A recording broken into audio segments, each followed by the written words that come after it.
नमस्कार मंडळी, चला आज आपण बनवूयात भोगीची भाजी. यासाठी मी वेगवेगळ्या शेंगभाज्या आणि फळभाज्या घेतल्यात. तुम्ही पहा, सोललेला वाटाणा, हरभरे, शेंगदाणे, बटाटा, वांग, उभं चिरलेलं गाजर, वालाची शेंग, एक मोठं बोर, कांदा आणि 8 ते 10 लसूण पाकळ्या आणि थोडेसे तीळ आणि 2-3 चमचे खोबरं असं सर्व साहित्य घेतलेलं आहे. तर तर चला आपण फोडणीची तयारी करूया. कढई गॅस गरम झाली की त्यामध्ये तेल टाकायचं, जिरे टाकायची, मोहरी टाकायची, कढीपत्ता टाकून घ्यायचा आणि हे सर्व साहित्य तडतडलं की यामध्ये कांदा टाकायचा परतण्यासाठी. कांदा लवकर परतावा म्हणून यासाठी चिमूटभर मीठ टाकलं आणि सर्व साहित्य हलवून घेतलं. कांदा परतून झाला की एका साईडला घ्यायचा आणि त्यामध्ये टाकायचं लसूणसुद्धा लालसर रंग येईपर्यंत तळून घ्यायचा. हे सर्व साहित्य तळलं की आता आपल्याला मसाले टाकायचे. यामध्ये मी टाकली 1 चमचा हळद, 1.5 चमचे लाल तिखट आणि थोडीशी धना पावडर टाकली.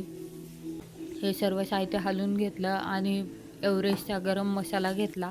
तो 1 ते 1.5 चमचा असा मसाला टाकला आणि सर्व मसाले तेलामध्ये तळून घेतले.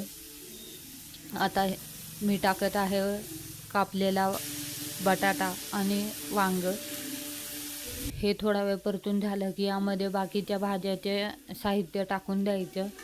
हे सर्व साहित्य तेलामध्ये 2-3 मिनटं परतवून घ्यायचं. थोडंसं मीठही टाकायचं.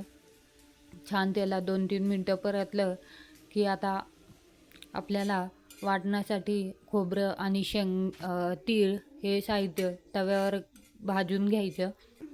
भाजून थंड करून मिक्सरला छान पेस्ट करून घ्यायची. पाणी टाकून वाटू शकता तुम्ही. पाणी टाकून वाटलं की भाजी थोडी घट्टसर येते. आता इकडं आपल्या कढईमध्ये भाज्या देखील परतून झाल्या होत्या. आता मी यामध्ये पाणी टाकलं. तुम्हाला पाहिजे तेवढी पाण्याची कन्सिस्टन्सी ठेवू शकता. एकदा उकळी आली की गॅस कमी करायचा आणि झाकण ठेवून भाजी छान शिजून घ्यायची. इकडं मी तीळ लावून भाकरीसुद्धा केलेल्या होत्या. बाजरीच्या भाकरी आणि भोगीची भाजी ही खूप मस्त लागते बरं का. नक्की ट्राय करून बघा. ही भाजी खाल्ली ना वर्षभर निरोगी राहतात असं म्हणतात. चला बाय.